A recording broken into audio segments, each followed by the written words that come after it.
Повикот за мерка 7 засега е во фаза на најава, тоа е наша процедура. Сите јавни повици на нив им претходи најава за да можат апликантите полека да се спремаат или да имаат сознание дека ќе има јавен повик, за да можат службите овде да им бидат на располагање за да им ги објаснат сите детали. Ние се уште чекаме модификација на програма од страна на Директоратот за земјоделство и рурален развој од Брисел. Начелно, неофицијално ни е одобрена таа модификација, чекаме и во писмена форма, пошто би го објавиле јавниот повик. Јас се надевам дека крајот на месец јуни, почетокот на јули, јавниот повик ќе биде објавен. Тој обично трае 45 дена со можна екстензија за плюс 15 дена, односно 60 дена.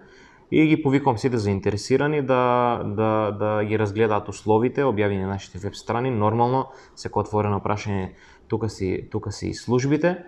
Минатиот јавен повик за оваа мерка кој што беше објавен во декември 2019, по она што го имаме ние како бројка во моментот е по мене супер како бројки. Имаме некаде околу 80 на договори во вредност од близко 9 милиони евра.